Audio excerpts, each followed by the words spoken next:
Hello, आ चुके हैं हम लोग एक और नई रिएक्शन वीडियो के साथ। और अभी जिस वीडियो के ऊपर हम लोग रिएक्ट करने वाले हैं और जो इसका टाइटल है, ये टाइटल देख के ना मतलब अपने कंट्री के आजकल के हालात नज़र आ रहे हैं। मुझे पता है कि इन 104 कंट्रीज़ में मेरे मुल्क का नाम भी शामिल होना है। और अब वो कौन सी लिस्ट में टॉप ऑफ किस 10 नंबर पे में आएगा? कहाँ पे होगा। देखते तो हैं। बहरहाल इसका ये है कि 104 कंट्रीज़ बैंकरप्ट होने वाले हैं जल्दी। और उसमें से इंडिया का नाम लिस्ट में कहाँ पर है। वैसे मुझे नहीं लगता इंडिया का नाम होना चाहिए, क्योंकि इंडिया इस टाइम पे ठीक ठाक यस। तरक्की करता हुआ निकल रहा है आगे की तरफ मतलब तरक्याती कामों में आगे की तरफ। तो लेट्स गो, वीडियो को देखते हैं और चेकआउट करते हैं। अगर आप लोगों ने भी कोई वीडियो सजेस्ट करनी है तो कमेंट सेक्शन के अंदर, नहीं तो इंस्टाग्राम्स के दोनों के लिंक और दोनों इसके चैनल का लिंक, क्लारा के चैनल का भी लिंक आप लोगों को मिल जाएगा। तो लेट्स गो, शुरू करते हैं बिना किसी देरी। फ्रेंड्स, मैं हूं गौरव और 2022 में सबसे पहले श्रीलंका कोलैप्स होता है और फिर उसके बाद नेपाल। Right. और अब वर्ल्ड बैंक तो ये कह रही है कि सूनर और लेटर लेबनान, इजिप्ट, ग्रीस और टर्की जैसे 107 कंट्रीज भी बहुत जल्द कोलैप्स हो जाएंगे। एंड टू योर सरप्राइज, इस 107 कंट्रीज की लिस्ट में USA the great super power भी शामिल। अब I know it's quite shocking और आप यही सोच रहे होगे कि यूएसए जैसे सुपर पावर का नाम है तो इंडिया का नाम कौन से नंबर पर होगा, in top 10, top 50, top 100? Well, the answer is no. USA जैसे डेवलप्ड कंट्रीज इस लिस्ट में शामिल है, बट इंडिया जैसे डेवलपिंग कंट्रीज का इस लिस्ट में नाम ही नहीं है। बट यहां पर बात यह है कि आखिर कैसे, इसके पीछे रीजंस क्या है और वो कौन से कंट्रीज है जो बहुत ही जल्द बैंकरप्ट होने वाले हैं। आइए let's find out in our today's wonderful video. Sri Lanka bankrupt हो चुका है ना वहाँ। अच्छा, हो चुका है। हाँ, वो हो चुका हुआ है। और हालांकि वहाँ का लिटरेसी रेट 90 या 80 समथिंग है, मतलब ज़्यादा पढ़े लिखे लोग हैं हाँ। वहाँ पर। उसके बावजूद वो बैंकरप्ट हो गया उधर की पॉलिटिशियंस की वजह से। और हमारे यहाँ भी यही चल रहा है, चोरों के हाथ में दे दिया है मुल्क दोबारा से। आज मज़े की बात, 210 रुपए पे पेट्रोल चला पेट्रोल गया। चला गया। वाह। सो फ्रेंड्स, फर्स्टली क्राइसिस की वजह से श्रीलंका में क्या क्या हुआ था ये हम सभी को पता है। मुझे नहीं लगता कोई भी इस भीड़ की चीखों को अभी तक भुला पाया। ऐसे ही पुलिस को लोगों ने मारा है, वहाँ की आर्मी को लोगों ने मारा है।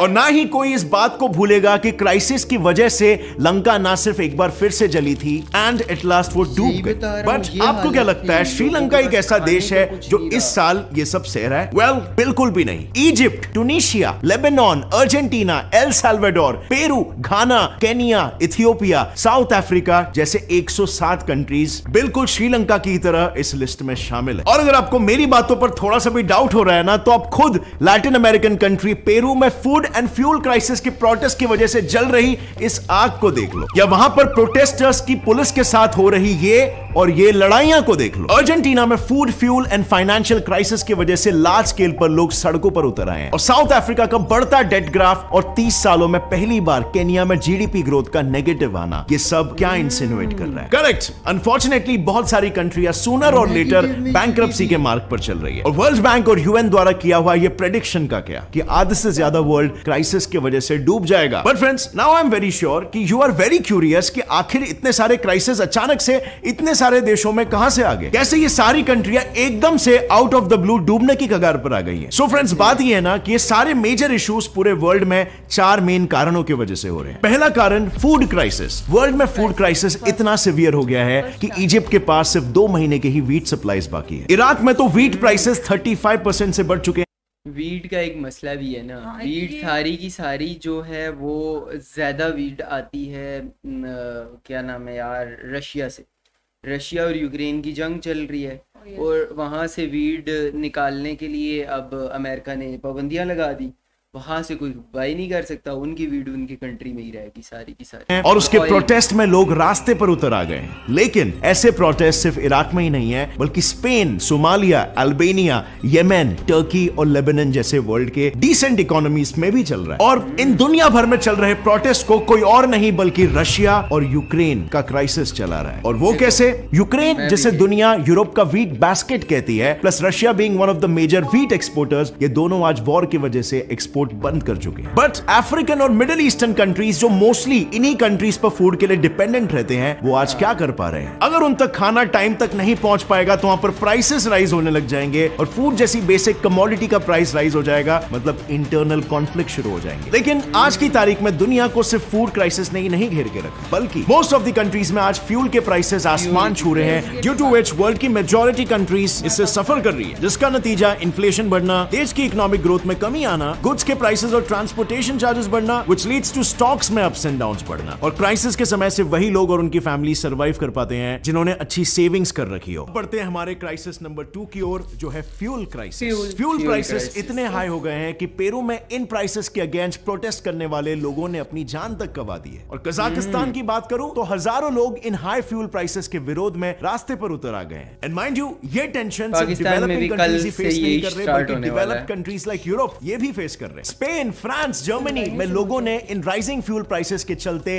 रास्तों पर वायलेंट प्रोटेस्ट करना भी शुरू कर दिया है। और इन वायलेंट प्रोटेस्ट की वजह भी बिल्कुल सिंपल है, द कोविड-19 पैंडेमिक। कोविड के आने से वर्ल्ड में ऑयल की सप्लाई चेन डिस्टरप्ट हो गई और सप्लाई चेन डिस्टरप्ट होने से फ्यूल प्राइसेस राइज होने लगे। और प्लस इस बनी बनाई केक में चेरी लगाने का काम किया रशिया यूक्रेन वॉर ने। वॉर की वजह से रशिया से फ्यूल का ट्रेड रुक गया और वर्ल्ड एकदम से फ्यूल क्राइसिस में चला गया। अब जाहिर सी बात है, फ्यूल के प्राइसेस बढ़ने से कंट्रीज की डिमांड थोड़ी ना कम हो, वो तो उतनी ही रहेगी। प्लस क्राइसिस में कंट्रीज के फॉरेन रिजर्व्स भी खत्म हो रहे हैं और अगर उन्होंने हाई प्राइसेस पर फ्यूल को खरीदा तो फॉरेन रिजर्व्स और डिप्लीट होंगे और उससे बचने के लिए ही तो कंट्रीज डेट उठा रहे हैं, which is leading to our next crisis, crisis number 3, debt issues. अब फ्रेंड्स, सबसे पहले तो आप इस वर्ल्ड मैप को देखिए। यहाँ पर दिख रहे सारे रेड मार्क्स ये दर्शा रहे हैं कि 148 में से 135 कंट्रीज हेवी डेट्स के शिकार बन चुके हैं। और इन 135 कंट्रीज में से तो 39 कंट्रीज ऐसी है जो पैंडेमिक के बाद से 3 टाइम्स से ज्यादा डेट में गिर चुके हैं। And on top of that, उनमें से आधे से ज्यादा तो 20 कंट्रीज के इंटरनेशनल ग्रुपिंग G20 के डेट रिलीफ फंड और मेजर्स से भी एक्सक्लूड हो चुके हैं, जो देखते हुए यही लगता है कि वो शायद अपना डेट कभी भी क्लियर नहीं कर पाएंगे। एंड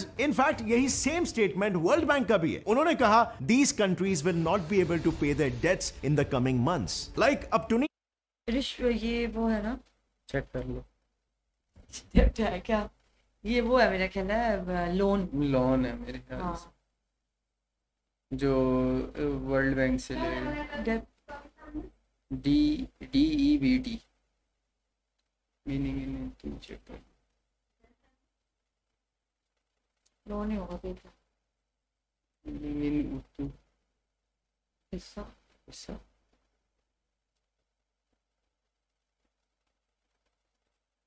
DEBT पी नहीं है।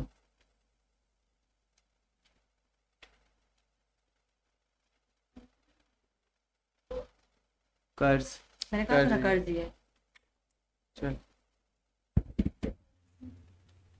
रशिया का एग्जाम्पल ले लो। कोविड-19 की वजह से उनकी इकोनॉमी पूरी डूब गई और उसी की वजह से टुनीशिया में आज इन्फ्लेशन आसमान छू रहा है और 2021 तक उनका फॉरेन डेट उनके जीडीपी का 100% बन चुका है, यानी कि उनके रेवेन्यू के बराबर उनका एक्सपेंडिचर हो चुका है। यानी कि आसान भाषा में जीरो अर्निंग्स, और जीरो अर्निंग्स का मतलब होता है नो सेविंग्स, जिसका मतलब कंट्री की इकोनॉमी अब स्टैग्नेंट हो चुकी है और इसीलिए वहां पर डेवलपमेंट दिखना अब नामुमकिन हो चुका है। एंड नॉट जस्ट टुनीशिया, जैसे कि मैंने कहा था, पूरा वर्ल्ड सूनर और लेटर साथ में डूब रहा है। और फाइनली इन तीनों क्राइसिस की वजह से जो सबसे बड़ा प्रॉब्लम या यूं कहूं तो क्राइसिस खड़ा हो रहा है, वो है हमारा crisis number 4, inflation. Post pandemic काफी सारे कंट्रीज की हालत खराब थी, वहां महंगाई बढ़ रही थी, वर्ल्ड की मैक्सिमम कंट्रीज इन्फ्लेशन फेस कर रही थी। इनफैक्ट रिसेंटली नेपाल में तो सिर्फ 7% से इन्फ्लेशन बढ़ा और कंट्री गिर गई। अब जरा सोचो उन कंट्रीज का क्या हाल हो रहा होगा जहां पर इन्फ्लेशन 50% से बढ़ रहा है। बिल्कुल, देश के सभी लोग सड़कों पर आ जाएंगे और ऐसा ही कुछ हाल कुछ कंट्रीज में हो रहा है। अर्जेंटीना में इन्फ्लेशन रेट 60% चल रहा है, तो वहीं पर टर्की में 70%, और इसी तरह बाकी कंट्रीज में भी इन्फ्लेशन रेट एक्सपोनेंशियली बढ़ रहा है। अब दुनिया में इतना सब कुछ चल रहा है, मेजॉरिटी ऑफ द कंट्रीज कोई ना कोई क्राइसिस से जूझ रहे हैं, लेकिन इनमें कहीं भी इंडिया का नाम नहीं है। यस, पाकिस्तान का नाम क्यों नहीं है? कंट्रीज में हम नहीं आते। India as a country in crisis से इतना इफेक्ट नहीं हुआ, बट अनफॉर्चुनेटली इंडिया के कुछ स्टेट्स आज श्रीलंका के जैसे सिमिलर ट्रेंड्स जरूर शो कर रहे हैं। आज इंडिया में स्टेट्स और यूनियन टेरिटरीज को मिलाकर टोटल 36 एंटिटीज है, मगर सिर्फ महाराष्ट्र और गुजरात का ही कर्जा कंट्रोल्ड है। इंडिया के बाकी सारे स्टेट्स डेट लिमिट से बाहर है। इनफैक्ट पंजाब का डेट इज एट 53.3%, जो सबसे ज्यादा है इन इंडिया। और अभी हाल फिलहाल में देखा जाए तो कुछ इंडियन स्टेट्स और Sri Lanka economic trends almost similar है। बस सिर्फ फर्क इतना है कि हमारे देश में मिनिस्टर्स के घर नहीं जलाए जा रहे, लूट नहीं मची है, दंगे नहीं हो रहे, जिसका मेजर रीजन ये भी है कि हमारे स्टेट्स को फाइनेंशियल पैकेजेस देकर हमारी सेंट्रल गवर्नमेंट उन्हें रेस्क्यू भी कर पा रही है। अगर सेंटर से फाइनेंशियल पैकेजेस मिलने के बाद भी हमारे इंडियन स्टेट्स कर्ज में ही डूबे हुए हैं, तो फिर आखिर सवाल ये उठता है कि वो सारा पैसा जा कहां पे रहा है। कुछ रिपोर्ट्स का ये कहना है कि ज्यादातर पैसा वोटर्स को बहलाने फुसलाने के लिए पॉलिटिशियंस जो बड़े बड़े वादे, स्कीम्स, कॉन्सेशंस एक्सेट्रा देते हैं वहां पर जा रहे हैं। Let me explain that to you. For example, Punjab का डेट 3 लाख करोड़ होने के बावजूद भी वहां के सीएम ने रिसेंटली सेंटर से 1 लाख करोड़ रुपए की मांग की अपने स्टेट को सेल्फ सस्टेनेबल बनाने के लिए। इतना ही नहीं, राजस्थान के सीएम ने डिस्काउंट इलेक्ट्रिसिटी के साथ साथ ही ये सारी चीजें भी ऑफर की है। मगर इन कर्ज में डूबे हुए स्टेट्स के लिए इतने एम्बिशियस प्रोजेक्ट्स को हाथ में लेना इन्हीं के लिए लॉन्ग टर्म में अनसस्टेनेबल हो जाता है। नाउ इसे गलत टैंजेंट में मत लेना। इंडिया एक रैपिडली डेवलपिंग कंट्री है, हमें वेलफेयर की जरूरत है, मगर इस वेलफेयर का इस्तेमाल तब करना जब इलेक्शंस नजदीक आ रहे हैं। क्या वो सही है? Well, I don't think so. Ideal सरकार कभी भी चीजें ये पाकिस्तान, इंडिया और ये सिर्फ तकरीबन ये चंद कंट्रीज हैं जिनमें इस तरीके के काम होते हैं कि जब वेलफेयर के काम तभी करते हैं जब इलेक्शंस करीब होते हैं, ताकि उनका नाम रहे, लोग उनको फिर वोट्स वगैरह दें। वोट करें जो में नहीं बांटती, वो अपने लोगों को सक्षम बनाती है, बट फिर भी ये चीजें हो रही। अब हमारा सेंटर तो स्टेट्स को ऐसे सफर करने नहीं दे सकता, और इसीलिए सफरिंग को कम करने के लिए अगर सेंटर हर बार रेस्क्यू करने के लिए ह्यूज फाइनेंशियल पैकेजेस प्रोवाइड करेगा तो जल्दी ही इसका इफेक्ट नेशनल लेवल पर दिखने लगेगा। बट अगर on the other hand centre financial packages provide नहीं करेगा तो धीरे धीरे स्टेट्स और भी ज्यादा डेट में चले जाएंगे और उसके भी इफेक्ट नेशनल लेवल पर दिखने लगेंगे। और जैसे कि अर्नेस्ट हेमिंगवे ने कहा था बैंक्रप्सी के केस में, it happens gradually and then suddenly. ऐसी चीजें रोजमर्रा की जिंदगी में हमें बड़ी नहीं लगती, मगर फिर एक दिन आता है और हम सुनते हैं कि श्रीलंका में क्राइसिस हो गया, नेपाल में क्राइसिस हो गया, एटसेट्रा। और इसीलिए इससे पहले कि इंडिया में क्राइसिस की खबर छपे, हमें चीजों को मॉनिटर करना शुरू कर देना चाहिए। और अगर इंडिया को इस लिस्ट में ना शामिल होना हो तो आई थिंक इंडिया को वर्ल्ड बैंक और द IMF के बताए गए रोड मैप पर स्ट्रिक्टली चलना चाहिए, जहां सबसे पहले इंडिया को एक क्लियर टाइमलाइन एस्टैब्लिश करना पड़ेगा कि कौन सा इकोनॉमिक टारगेट कितने समय में होना चाहिए, उसका एक क्लियर प्लान बनाना होगा, और दूसरा क्रेडिटर्स के डेट सर्विस पेमेंट्स के ड्यूरेशन को कम करना होगा, सो दैट NPA यानी कि नॉन परफॉर्मिंग एसेट्स की संख्या ना बढ़े। और अगर ये सभी चीजें प्रॉपर्ली मॉनिटर्ड रही और हम सही स्टेप्स लेते गए तो इंडिया अपने आप को उस लिस्ट से हमेशा के लिए दूर रख पाएगा। But friends, in this situation what do you guys think? आपको क्या लगता है कि हम इंडिविजुअल लेवल पर कैसे कंट्रीब्यूट कर सकते हैं मेक श्योर करने के लिए कि इंडिया की इकोनॉमी ऑलवेज थ्राइविंग रहे? वेल, आप एक कदम बढ़ा सकते हो, इस वीडियो को अपने फ्रेंड्स और फैमिली से जितना हो सके शेयर करके। अच्छा, इसमें अभी मैं तुम्हें एक चीज बताता हूँ। एक बात सोचो कि पाकिस्तान में अभी ऐसे हालात हो रहे हैं, आगे और भी मतलब होंगे। हाँ, मतलब ऐसे है कि अभी जो बिजली हमें मिल रही थी 13 रुपये 14 रुपये समथिंग कुछ ऐसे, या 15 रुपये, वो बिजली इस टाइम पे आज ही के दिन, जिस दिन हम लोग वीडियो कर रहे हैं, इसी दिन 9 रुपये बढ़ा दी गई है, 8 या 9 रुपये बढ़ा दी गई है उसे फी यूनिट। एक हफ्ते के अंदर 60 रुपये समथिंग कुछ पेट्रोल बढ़ा दिया गया, मतलब 30 रुपये पहले बढ़ाया, 30 रुपये अभी बढ़ाया, और 210 पे चला गया पेट्रोल। और बाकी अगर हम लोग सूद की शरह देखें तो वो भी तकरीबन 13% पे चली गई है। फिर इसके अलावा हम लोग बाकी जितनी भी चीज़ें हैं ना, जितनी चीज़ों को भी हम लोग अगर देखें तो वो सारी की सारी हमारी बैंक करप्ट की तरफ जा रहा है हमारा मुल्क।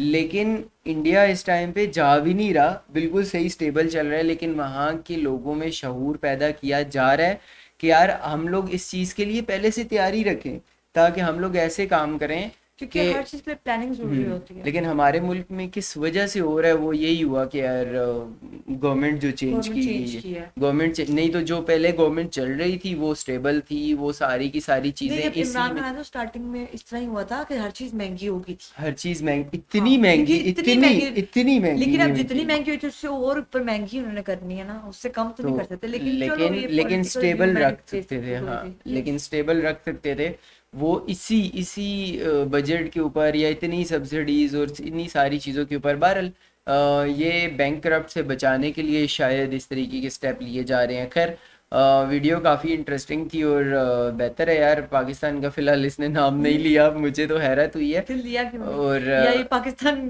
का मतलब नहीं, जानते मेरे ही ख्याल से नहीं, किधर इस बंदे को बहुत नॉलेज है आई यार, नो। बहुत नॉलेज है। तो हो सकता है ना याद रहा हो सकता है गौरव भैया को ना समझ आई हो। तो खैर एक और वीडियो के साथ दोबारा से मिलते हैं, तब तक के लिए बाय। प्यास लग रही है यार।